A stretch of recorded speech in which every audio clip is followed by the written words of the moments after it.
Le métier de professeur, tout le monde le connaît. Notre propre parcours d'enfant, puis celui de nos enfants, sont jalonnés de profs, tels des repères dans le temps, mais aussi des repères dans l'accès aux multiples savoirs dont ils sont les garants. Le professeur exerce un métier qu'il a choisi, il l'exerce avec rigueur et compétence. Mais avant de se fondre dans l'entité enseignement, les profs sont des femmes et des hommes. Des femmes et des hommes formidables, des bâtisseurs aux multiples facettes. Je suis Christophe Salomé, professeur des écoles depuis une trentaine d'années, et depuis 15 ans, je me promène d'école en école en tant que maître remplaçant. Je découvre régulièrement des personnes qui ont des choses à raconter, des personnes qui font, des personnes qui ne sont pas juste des enseignants, des profs, etc. Dans ce podcast, je leur donne la parole. Qu'est-ce qui leur a donné le désir d'enseigner? Quelles sont leurs valeurs, leurs passions, leurs attentes? Qu'ont-ils envie de partager? Prof, etc. Charlène Schneider est une Alsacienne de cœur. Et même si elle est née à Thionville, en Moselle, c'est dans les quartiers de Strasbourg qu'elle a grandi. Sa carrière comme professeure des écoles a débuté en 2013. Enfant, elle s'imaginait en princesse ou en Power Rangers parce que c'était à peu près les seuls super-héros qui mettaient en scène des filles. Mais c'est dès l'âge de 8 ans que l'option enseignante est apparue, même si, à l'adolescence, elle rejetait cette possibilité. Charlène enseigne aujourd'hui à Givors, tout près de Lyon, et elle vit dans les monts du Lyonnais. Elle se définit elle-même comme une geek ayant possédé une guilde, adepte des RPG et de quelques MMO. Elle nous expliquera tout à l'heure ce que ce langage signifie. Son côté etc. je l'ai identifié en me promenant sur son site. Charlène est plus connue sous le nom d'Aileen de la tanière de Kiban. C'est l'occasion pour elle, bien sûr, de partager ses pratiques, mais ce qu'elle retient surtout, ce sont les échanges que provoque son blog, échanges qui lui ont fait prendre conscience du nombre incroyable de PE, qui sont aussi parfois des personnes exceptionnelles. S'occuper de son site n'est pas la seule corde à son arc. Charlène écrit également autour des questions de pédagogie, de gestion de classe, d'autorité, de didactique. Je vous conseille d'ailleurs ses ouvrages. Un cadre serein dans sa classe, ça se construit, paru en 2020, et c'est Réussir en conjugaison CE1, CE2 et CM1, CM2, paru chez Retz. Charlène Schneider, bonjour. Bonjour. Ma première question sera très simple et je la pose désormais à tous mes invités. Est-ce que vous préférez qu'on se tutoie ou qu'on se vouvoie? On peut se tutoyer. Eh bien, ça nous amène tout de suite à ma deuxième question. Quel regard portes-tu sur ton enfance, Charlène? Eh bien, un regard pas très positif. Et à vrai dire, c'est plutôt une période que j'évite de trop regarder. J'ai grandi dans les quartiers, vraiment les quartiers, là où c'est pas toujours très joyeux. Et pourtant, voilà, la vie dans le quartier en elle-même me posait pas spécialement de problème. Je veux dire que on a parfois cette image de violence, de rapport de force, de vol. Tout ça, je l'ai pas trop vécu. J'ai pas ce souvenir-là. Mais par contre, dans ces quartiers-là, il y a plein de gens qui vivent chez eux des choses assez terribles. Et puis, voilà, moi, j'étais dans la moyenne. C'est-à-dire que j'ai peut-être pas vécu les pires choses. J'ai pas vécu les meilleures non plus. Et je pense que toute mon enfance vraiment est marquée par ce climat familial assez compliqué. Prof, etc. Quel est ton meilleur souvenir en tant qu'élève? Je dirais que vraiment celui qui se détache le plus a eu lieu au collège en 3e. Il faut savoir qu'à partir du CM2, je suis partie dans une école collège-lycée privée sur bourse et du coup, on avait des super voyages. Et en l'occurrence, je me rappelle de ce voyage à Chamonix. Alors, le principe, l'année de 3e, les professeurs faisaient en sorte qu'on ait bouclé le programme 1 ou 2 mois à l'avance pour qu'ensuite on parte dans des révisions. Et justement, ce voyage-là, il s'organisait avec le matin des révisions que j'avais trouvé assez intéressante parce que finalement, on refaisait tout le programme, par exemple en histoire. mais en condensé. Et ça permettait vraiment de voir les grandes lignes en fait qui dirigent l'histoire, les grandes choses à remarquer. Donc ça, j'avais trouvé ça très appréciable. L'après-midi, on faisait du sport. Avec tout ce que peut proposer Chamonix, du rafting, de l'escalade, etc. Et finalement, le meilleur moment, je crois, c'était à 17h à peu près, quand les classes étaient finies, si on peut dire, où on avait le droit de se promener dans Chamonix. Donc, bien sûr, on devait remplir un petit document disant qu'on était sorti du lieu où on se trouvait, mais on pouvait, des ados dans Chamonix. Alors, il n'y a pas grand-chose à voir, mais juste cette petite liberté, cette confiance qu'on avait placée en nous, j'avais trouvé ça très, très agréable. Prof, etc. Alors tu parlais tout à l'heure de la difficulté de grandir dans les quartiers dits sensibles, qui existent à Strasbourg. On en entend parler chaque année, notamment au moment du Nouvel An, à propos des voitures incendiées. Alors j'imagine que toi, adolescente, tu n'as pas participé à ces activités. Enfin, j'espère. Non, j'ai pas brûlé de voiture. Mais tu t'es construite comment, comme adolescente, dans cet environnement-là ? C'est assez compliqué parce que j'étais quelque part à ma place nulle part. C'est-à-dire que j'ai déménagé en fait au courant de mon année CM1. Donc je me suis retrouvée 6 mois dans une école, ce qui a été le temps dont j'ai bénéficié en fait pour me faire des amis dans le quartier. Et puis ensuite je suis partie donc dans cette école au centre-ville. Donc je prenais les transports en commun, tout ça. J'étais plus du tout avec les élèves du quartier. Et ça posait 2 problèmes parce que forcément, moins on fréquente les gens, moins on évolue, en harmonie avec eux, si on peut dire ça comme ça. Donc j'évoluais moi dans un milieu qui n'était pas du tout celui des quartiers sur mon temps scolaire. Et finalement, voilà, je me suis un peu détachée de toutes les personnes qui vivaient là. J'avais pas forcément d'amis dans mon quartier. Donc, heureusement, avec l'adolescence, j'ai le droit de partir au centre-ville pour voir mes amis. Hein. Mais donc, effectivement, j'étais pas vraiment à ma place dans mon quartier. Et en même temps, j'étais pas vraiment à ma place non plus dans ce collège et dans ce lycée extrêmement bourgeois. C'est-à-dire que c'était pas un petit privé de campagne, ce que j'appelle parfois les faux privés, ou même des privés de ville qui sont quelque part là pour proposer une alternative. Mais c'était vraiment des gens qui évoluait dans un autre univers avec complètement d'autres conceptions du monde. À titre indicatif, au lycée, des filles recevant d'argent de poche l'équivalent du salaire mensuel de ma mère. Voilà, donc on est comme ça dans un monde qui n'a pas les mêmes valeurs.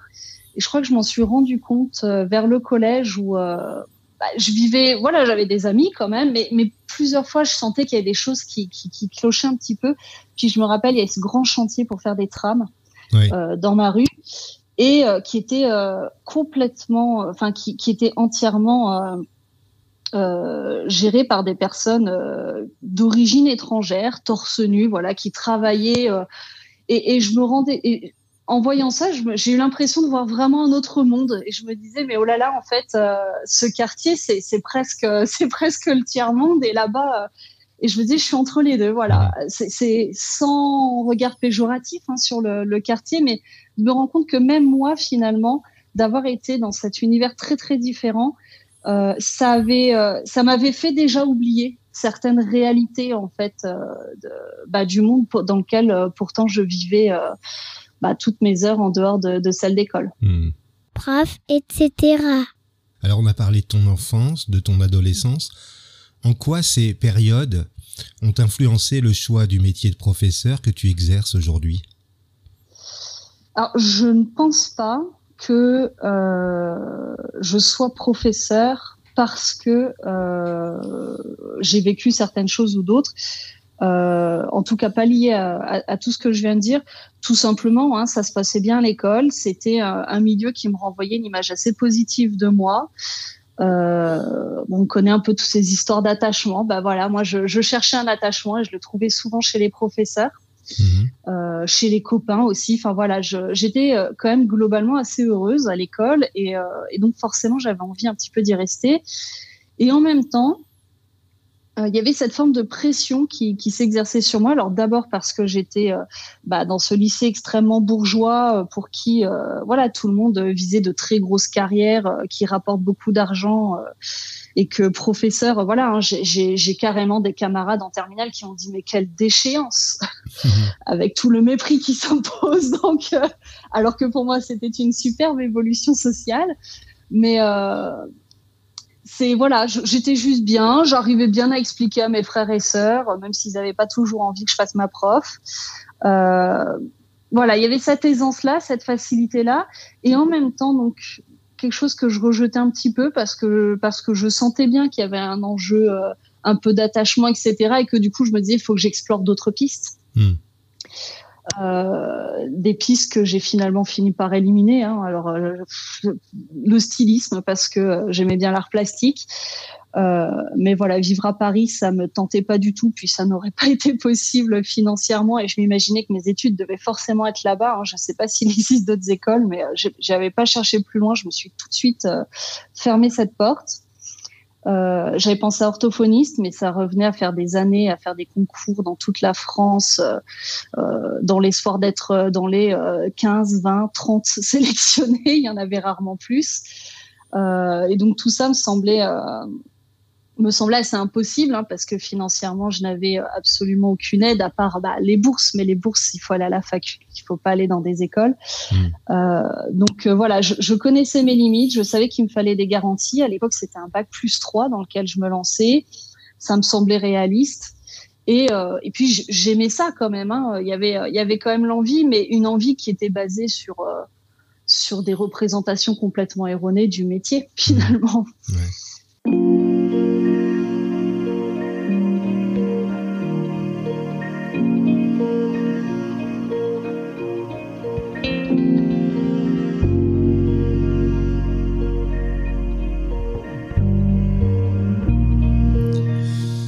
Alors je le disais tout à l'heure dans ton portrait, tu as géré une guilde et tu as joué à des RPG et quelques MMO. Alors j'avoue que quand j'ai pris connaissance de ces éléments, j'étais un peu perplexe, j'ai recherché un peu, mais est-ce que tu peux nous expliquer de quoi il s'agit ? Alors, c'est marrant parce que j'ai pas du tout l'habitude d'expliquer ça. Un RPG, c'est, je sais pas si tu vois un petit peu le livre dont tu es le héros. Oui. C'est un peu la version encore plus poussée. Si tu as aussi entendu parler de jeux de rôle sur table où tu sais, tu as un maître du jeu qui mène un peu une histoire, tu as un personnage et puis tu dois définir tes actions, etc. C'est un peu la version numérique de ça, hein, clairement. Je suis un adepte de Stranger Things, donc je vois à peu près de quoi voilà. il s'agit. Donc j'ai commencé par le jeu de rôle façon Stranger Things. Alors j'étais pas dans un club, voilà, mais ça a commencé comme ça. Et puis après, c'est très difficile de réunir autant de monde, hein. On l'a vu dans la dernière saison. Parfois, des personnes ont d'autres projets. Et du coup, le RPG, c'était une alternative. J'avais commencé avec Baldur's Gate, donc vraiment des jeux où on crée un petit avatar, c'est notre héros, et puis il vit des choses, il remplit des quêtes, il aide des personnages ou pas. Enfin voilà. Ça, c'est un peu le principe de base. Et le MMORPG, c'est la même chose en ligne et en multijoueur. D'accord. Alors souvent dans les MMO, le côté RPG histoire, enfin selon le RPG, il y a toujours une petite histoire, mais elle est plus ou moins développée.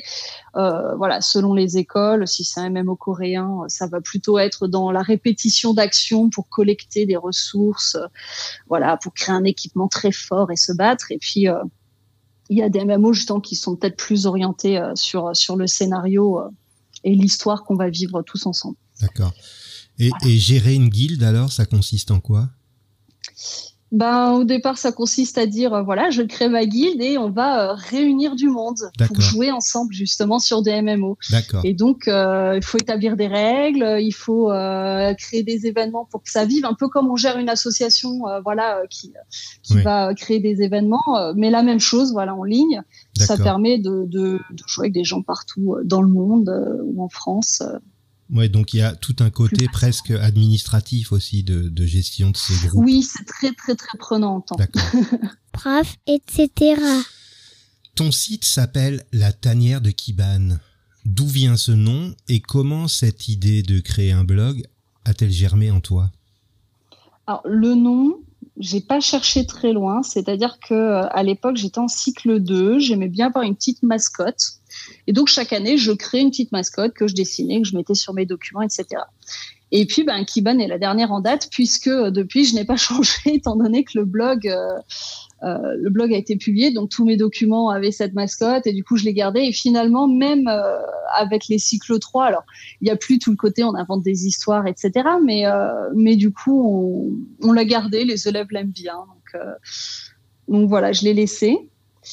Et alors, l'idée de créer un blog, ça remonte à beaucoup plus vieux, parce que justement, dans mon petit HLM, il n'y avait pas forcément grand-chose à faire. Et comme je disais, finalement, j'ai assez vite été coupée des gens du quartier. Donc, à mes heures perdues, j'avais un ordinateur, à peu près vers mes 10 ans. On a eu notre premier ordinateur avec une magnifique connexion Internet, le petit modem qui fait du bruit, tout ça. Et du coup, en m'ennuyant, tout simplement, j'ai été chercher comment on code un site web.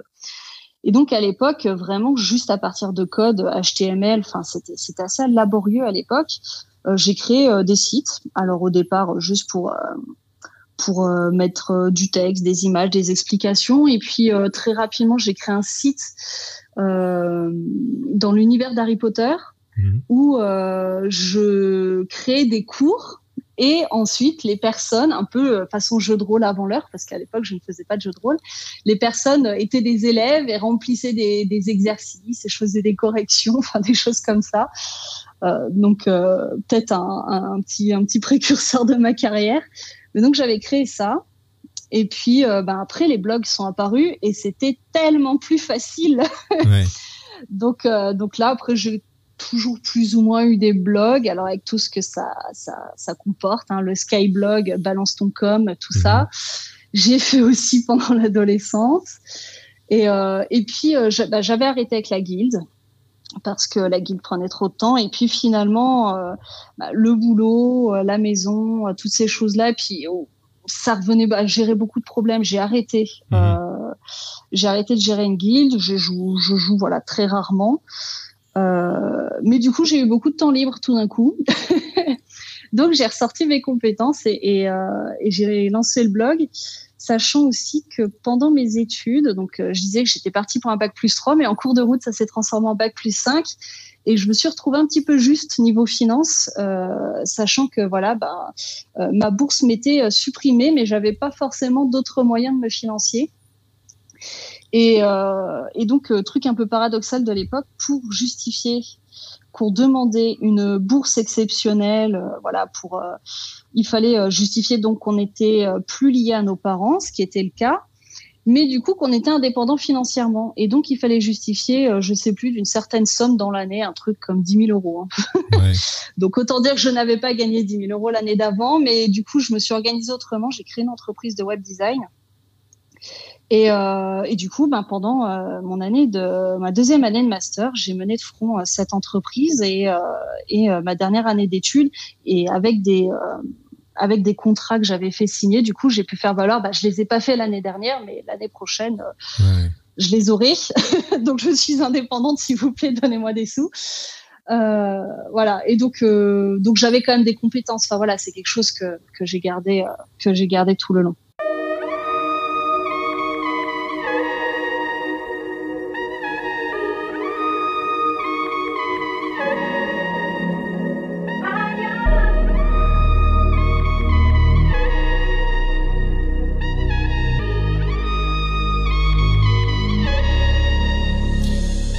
Pas détailler tout ce qui foisonne dans ton site parce que c'est vraiment c'est très très varié. Il y a beaucoup de choses, il y a des outils, il y a des articles de fond. Je laisse à chacun le plaisir, pour ceux qui ne connaissent pas, d'aller découvrir. Mais j'aimerais savoir comment toi, de ton côté, tu construis ta ligne éditoriale dans ton blog. Qu'est-ce qui fait que tu vas décider d'écrire et de partager un article? Il y a deux choses. Je dirais, d'un côté, l'idée que ça peut être utile. C'est-à-dire que clairement, il y a des choses que je partage pas parce que créer un article, c'est quand même assez long. En tout cas, la façon que j'ai de les faire, puisqu'il y a toujours des explications sur l'intention, sur le fond. Donc, il faut que ce soit utile. Voilà, donc j'évite de perdre du temps à publier un truc qui servirait pas à grand monde. La deuxième chose, c'est l'idée que ce que je publie est suffisamment abouti pour être partagé, sachant que quand même, si je m'écoutais, au départ, avant de lancer le blog, j'étais plutôt du genre à utiliser une année jetée, d'où le changement de mascotte tous les ans qui me dérangeait pas. C'était jamais assez bien, donc hop, on élimine, on refera. Et du coup, le blog, c'était un peu l'idée d'essayer de lutter contre ça et de me dire, même si c'est pas parfait, parce que ça l'est jamais, propose et puis tu verras. Et c'est vrai qu'au début, je m'attendais pas forcément à grand chose parce que voilà, c'était plus pour moi, pour lancer tout ça et puis pour le plaisir d'avoir un site puisque j'aime créer des sites. Et finalement, ça m'a aidé vraiment à accepter en fait que ce ne soit pas parfait ni dans ma classe ni sur le blog. Prof, etc. Alors il y a eu cet été des commentaires assez critiques, notamment sur Twitter, à propos des blogueurs ou des blogueuses qui publiaient dès les premiers jours de juillet leurs préparatifs pour la prochaine rentrée 2022-2023. Tu en as pensé quoi ? Eh ben, je fais partie du lot selon les années. Cette année, ça a été possible. Les années où j'ai eu ma fille, les premières années, ça ne l'était pas. Avant, c'était le cas. Enfin voilà. C'est alors, le simple fait de commenter, alors, à la limite commenter, pourquoi pas, on a le droit de parler, on a le droit d'échanger, mais dans ces commentaires, notamment sur Twitter, mais j'en ai eu aussi sur Facebook auquel j'ai dû un peu répondre. Il y a cette idée de jugement, c'est-à-dire que non, moi je suis professeur, c'est bon, je travaille pour l'été, pour ce que je suis payé. De toute façon, on peut être efficace sans ça. Ces gens-là n'ont pas de vie, de toute façon, n'ont rien à faire. Par exemple, dans mon cas, c'est juste que je pars en vacances fin août. Donc, il vaut mieux que mon année soit prête avant parce que après, j'arrive et pouf, on a les réunions de pré-rentrée et c'est parti. Donc, je pense que il y a ce côté déjà d'organisation qui est propre à chacun. Quand, comme moi, on se lève à 6h avec son enfant et qu'on fait de la route et qu'on rentre le soir, il est 18h30 passé, il faut donner à manger, etc. En fait, on n'a pas envie de bosser le soir. Le week-end, on a envie de souffler aussi un peu, justement parce qu'on a une vie et qu'on n'a pas envie de faire que du boulot pendant l'année. Et du coup, l'été nous permet de nous avancer un petit peu. Et en dehors de ça, je pense quand même que ce métier, il est choisi par un certain nombre de personnes, dont moi, parce qu'il permet d'être dans la créativité, qu'il permet d'être assez libre, de faire des choses jolies, de faire les choses comme on aime, de faire des choses qui nous plaisent, qui nous parlent. Et certes, il y a des professeurs qui font très bien leur métier sans ça et il n'y a aucun problème là-dessus. C'est d'ailleurs pour ceux-là notamment qu'on écrit des méthodes. Voilà, on leur fournit clé en main, ils n'ont plus qu'à s'approprier, réutiliser et ils ne perdent pas de temps avec tous ces artifices. Mais n'empêche que pour tous ces gens qui sont assez créatifs, c'est important en fait de s'investir de cette façon-là, en dehors de toute contrainte, pour le plaisir de créer quelque chose qui fera plaisir à nos élèves. Et je trouve ça assez sain finalement, tant que ça prend pas évidemment des proportions extrêmes et que ça crée pas des enjeux, voilà, des attentes vis-à-vis des élèves. Oh là là, ils ont même pas aimé avec tout le temps que j'ai passé. Voilà, faut le faire parce que ça nous fait plaisir, je pense. Et après, libre à chacun. Prof, etc. Alors, ta deuxième activité, c'est l'écriture d'ouvrages et d'outils pour les profs. Qu'est-ce qui t'a amené à produire ce type de contenu matérialisé par rapport à ce qu'on peut trouver d'immatériel sur ton site, sur ton blog ? Alors, c'est marrant parce que depuis toute petite, je veux écrire un livre. Bien sûr, pas un livre de conjugaison. Je détestais ça. Mais je voulais écrire un livre. J'ai eu des occasions manquées, assez jeune d'ailleurs. Et puis une fois adulte, voilà, ma vie a fait son travail, a fait que je ne pense pas avoir assez de valeur pour écrire et assez de choses à dire. Donc, c'est pas du tout quelque chose qui me traversait l'esprit. Et puis, j'ai eu un tout petit souci alors pas vraiment de droit d'auteur, mais de concurrence déloyale avec Retz, où j'avais publié quelque chose qui ressemblait un peu trop à quelque chose qui existait chez eux. Donc, on en a discuté, puis je l'ai retiré parce qu'effectivement, c'était assez cohérent. Et puis, pendant cet appel, voilà, l'éditrice que j'avais au téléphone m'a dit, mais par contre, on veut travailler avec vous. Donc c'est assez drôle, voilà. J'avais créé quelque chose de pas, voilà, que j'aurais peut-être pas dû publier, une petite erreur de débutant parce que le blog avait moins d'un an. Mais là, la porte était ouverte et en même temps, je me disais, ben oui, je veux bien écrire, mais quoi, enfin, j'ai pas grand-chose à dire, rien que tout le monde ne sache déjà. Et en fait, en réfléchissant, je me suis rappelé que quand même, j'avais une approche en conjugaison qui se démarquait un petit peu de ce que je voyais faire chez les collègues. Alors, j'avais pas non plus 15 années d'expérience, donc j'étais pas très sûre de moi. Donc, c'est passé en commission. Il y avait d'autres propositions en conjugaison et c'est la mienne qui est passée. Et en parallèle, parce qu'en fait, chez Retz, il y a eu un changement justement d'éditrice et d'équipe, et du coup, il y a eu un délai entre le moment où j'ai dit la conjugaison peut-être et la réponse. Et entre-temps, c'est ESF aussi qui est venu me voir en me disant que j'avais pas mal d'articles sur la gestion de classe et qui voulait lancer une nouvelle collection, qui voulait savoir si déjà j'étais d'accord de participer aux réflexions qui guideraient un petit peu cette collection, et puis si j'étais d'accord d'écrire sur ce thème-là. Donc je m'étais dit arrête, c'est fichu, signons là-bas, hein, c'est super. J'ai quand même une autre opportunité. Je me suis retrouvée à écrire les deux en même temps finalement, donc c'était assez sport en plein confinement. Prof, etc.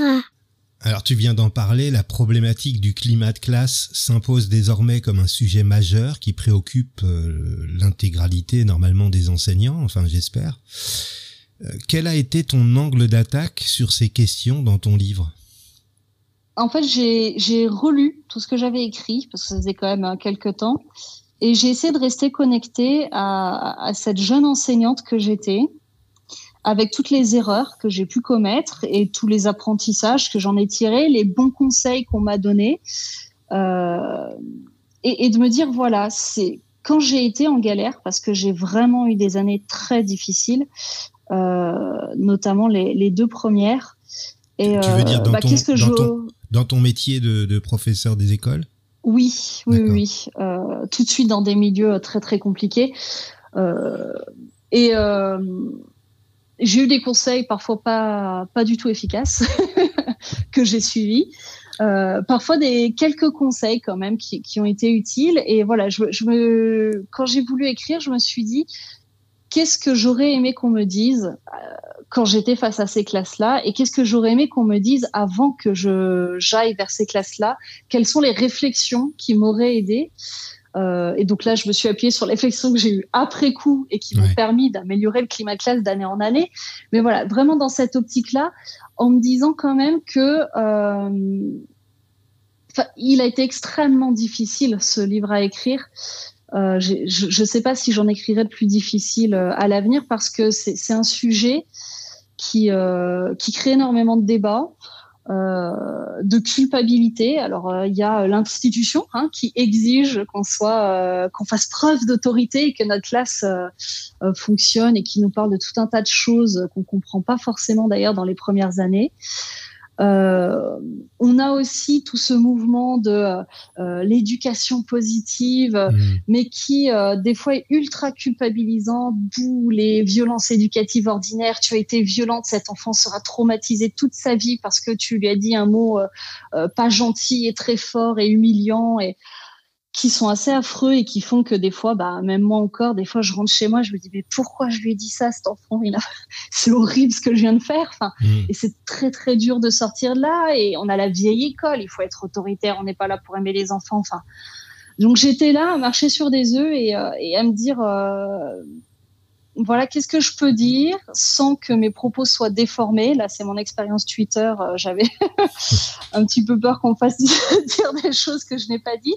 Et le tout en étant aidant, en permettant à chacun de créer sa propre expérience de classe, parce que j'ai pas prétention de faire mieux que les autres, et je pense que on évolue. La meilleure façon d'évoluer, c'est de prendre ce qu'on a déjà et de le faire progresser.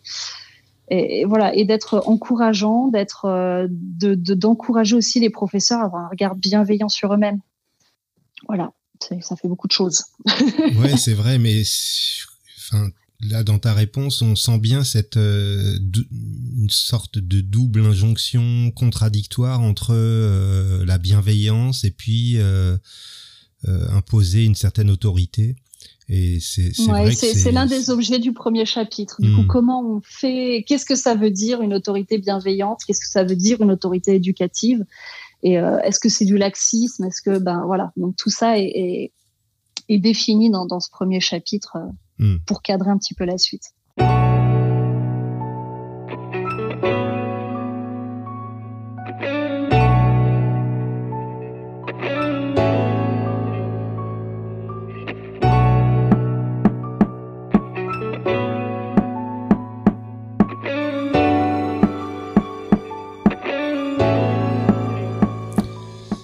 Quand est-ce que tu as ri aux larmes pour la dernière fois et pour quelle raison? Alors, je pense que la dernière fois, c'était avec ma fille cet été. Par respect pour elle, je n'exposerai pas sa vie d'enfant. Mais elle a 4 ans, un très fort caractère. Elle parle extrêmement bien, avec beaucoup de vocabulaire, mais des fois, elle se rend pas compte qu'on n'a pas... qu'à son âge, on parle pas comme les adultes et qu'il y a des phrases qu'on n'a pas le droit de dire.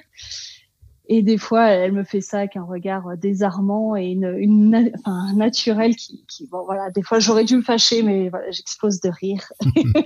Et on rigole toutes les deux parce que voilà, c'est complètement surnaturel ce qui vient de se passer. Prof, etc. Peux-tu me citer un moment préféré de ta journée, qu'il soit professionnel ou plus personnel? Professionnel, ça va être difficile. C'est parce que c'est pas des moments qui se répètent tous les jours. Enfin voilà, je vois pas le temps passer à l'école et j'y suis pas malheureuse. Si ça pouvait commencer un tout petit peu plus tard dans la journée, ça m'irait bien aussi. mais voilà, je passe des bonnes journées, mais il y a pas mon moment préféré. Après voilà, il y a ces discussions informelles qu'on a avec les élèves, ces petits moments de complicité qui sont un petit peu qui sont un petit peu drôles et qui font tout le charme de notre métier. Après dans mon quotidien, c'est ce moment où ma fille s'endort. Alors oui, je l'aime beaucoup quand elle dort, mais c'est très compliqué de l'endormir. Où ma fille s'endort et je la regarde comme ça. Enfin, elle est endormie. Donc déjà j'ai dû revenir parce que et voilà, tout est paisible et la journée se termine et je passais une bonne journée. Voilà, c'est mon petit moment un petit peu calme que j'apprécie. Prof, etc. Quelle valeur a aujourd'hui le plus de sens pour toi? Je dirais j'en ai 2. Le partage. Mais pas le partage forcément au sens matériel. C'est le partage de connaissances forcément vu le métier, mais aussi, je saurais pas comment le qualifier, mais quand on a des amis, voilà, et on va partager avec eux quelque chose de positif, quand on va, voilà, notre optimisme, on peut le partager, notre foi en l'avenir, enfin, toutes ces choses-là aussi, on peut les partager, les moments, on peut les partager, donc j'aime beaucoup le partage. Et la deuxième, mais là, on est presque au niveau pathologique pour moi, c'est l'honnêteté. Non, mais je vis très mal le mensonge. J'ai beaucoup de mal à le pardonner. Clairement, quand on me ment, je peux le prendre vraiment, vraiment très mal, même si c'était pour la personne pas grand-chose ou si c'était pour me protéger ou je ne sais quoi. Enfin, je n'aime vraiment pas le mensonge. Je considère que c'est beaucoup plus dur d'être honnête, notamment auprès de ceux qu'on aime, de nos amis, de nos enfants, de nos élèves, de nos collègues. Parfois, voilà, on a envie un petit peu de se draper de véritables mensonges ou de mensonges par omission ou par un peu illusion comme ça, parce que c'est un peu plus facile et en même temps pour moi, c'est une forme de lâcheté. Alors, j'y vais, j'ai grand mot, mais et je trouve presque qu'il y a un manque de respect envers l'intelligence des autres, finalement, à décider pour eux de ce qu'ils ont le droit de savoir ou de pas savoir, de ce qu'ils sont en mesure de supporter ou pas. Alors évidemment, je ne dis pas la vérité crue toujours et la plus dure qui soit à ma fille ou aux élèves. Hein. Des fois, on simplifie un petit peu la situation, mais sans mentir, mais juste parce qu'il y a des choses qu'ils ne peuvent vraiment pas comprendre. J'ai des élèves qui m'interrogent sur la guerre en Israël. Je suis désolée, les enfants, mais là, je veux pas vous dire tout. Il y a trop de choses que vous verrez plus tard, et je leur dis comme ça. Hein, voilà, donc j'ai quand même cette honnêteté-là. Mais voilà, le partage et l'honnêteté. Prof, etc. Quelle compétence ou capacité qui te rend bien des services dans ta vie te rend un peu fier? Il y en a deux qui se combinent assez bien. J'arrive pas à choisir. Hein. Voilà, c'est pas mon truc. J'ai envie de choisir. Forcément, mes capacités de compréhension et donc d'apprentissage qui sont extrêmement facilitées. Hein. J'ai pas eu une scolarité bien difficile. Et c'est vrai que souvent, ça me rend parfois insupportable et je m'excuse souvent auprès de mes collègues ou des formateurs, mais voilà, j'aime pas qu'on m'explique lentement. Je veux dire, explique-moi une fois, j'ai compris, c'est bon, on y va. Et mais voilà, ça c'est très pratique, ça fait gagner beaucoup de temps, surtout dans notre métier. Alors je sais pas si être quoi est fière parce que je suis née comme ça, donc voilà. Mais en tout cas, c'est très pratique. Et la deuxième, ce serait la créativité. Parce que justement, du coup, il suffit qu'on me lance une phrase, un mot qui va tout de suite enclencher la machine, faire des liens avec plein de choses, et paf, j'ai des idées. Et c'est vrai que ça, c'est aussi très pratique dans mon métier, mais c'est aussi c'est très riche et stimulant dans la vie de tous les jours, d'où mon côté un peu bidouille. J'ai l'imprimante 3D, de la couture, du cartonnage. J'arrive à faire des meubles. Ça, j'attends d'avoir un peu plus de place, mais voilà, c'est aussi très, très enrichissant au quotidien, pas que dans le métier. Prof, etc. Si tu pouvais te mettre dans la peau de quelqu'un d'autre, vivant ou mort, pour une journée seulement, tu choisirais qui? Si c'est que pour une journée, ouais. Je sais pas du tout. Je sais pas du tout parce que je suis pas bien dans le culte des personnes, ce qui fait que j'adore l'histoire notamment, mais les personnages, les grands personnages, les personnages que tout le monde connaît, ils m'intéressent moins que tout ce qui s'est fait autour, tout ce qui a existé dans cette période. Et du coup, j'ai pas forcément de personnages en tête. Peut-être quelque chose qui serait complètement à l'opposé de ce qui me ressemble, à Napoléon, par exemple. Mais juste pour essayer de le comprendre, être dans sa tête et se dire pourquoi il a pensé tout ça. Il est vraiment diamétralement opposé à tout ce qui me parle. Pourquoi? Comment les choses tournent dans sa tête pour qu'on en soit venu à ça? Ce serait peut-être ça. Voilà, un personnage de ce type-là. Comment définis-tu le succès? C'est pas un mot qui me parle parce que je m'en fiche du succès. Mais sans doute quelque chose comme je me définis un objectif et j'y arrive. Et après, l'objectif dépend de chacun et donc le succès dépendrait de chacun. C'est pas une vraie réponse, hein, c'est forcément. Mais mon propre succès, c'est d'être utile dans mon métier, hein, j'espère un jour être assez longtemps dans le même quartier pour pouvoir voir mes élèves adultes me dire que au moins me dire voilà ce qu'il est devenu, pas forcément dire que c'est grâce à moi, mais au moins me dire voilà j'ai participé à cette réussite parmi tant d'autres. Et à côté de ça, évidemment, hein, le projet de toute ma vie, c'est mon enfant. Donc j'attends de voir ce que l'avenir me réserve. Pas forcément de projet pour elle, mais si une fois adulte, elle peut me dire qu'elle a eu une enfance heureuse, qu'elle a pu faire ce qu'elle voulait faire, qu'elle est heureuse de sa vie, de son monde, de ce qu'elle est, voilà, là, j'aurais réussi. Eh bien, on arrive déjà à la fin de cet entretien, mais j'ai une dernière question à te poser. Qu'est-ce que tu te souhaites pour les 2 prochaines années? Un peu de repos. Un peu de repos. Alors là, je suis dans une période transitoire où j'ai déménagé, je suis en appartement, je vais faire construire ma maison, le chantier devrait commencer bientôt.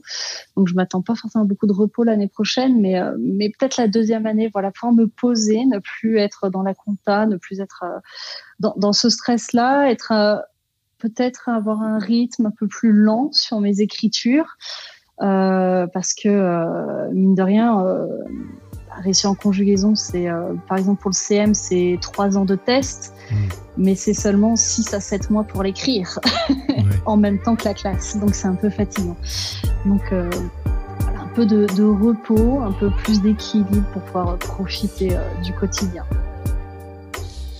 Merci Charlène d'avoir accepté mon invitation. Merci à toi. Je mettrai le lien vers ton site en description de cet épisode. On y trouvera d'ailleurs facilement les références de tes livres. Si vous aimez Prof, etc., n'hésitez pas à vous abonner sur votre plateforme de diffusion préférée.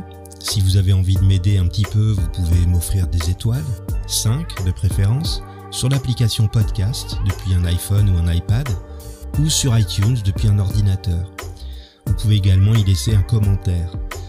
Et si vous aussi vous avez envie de partager votre côté etc. avec les auditeurs, écrivez-moi sur Twitter ou sur la page Facebook de Prof, etc. À très bientôt.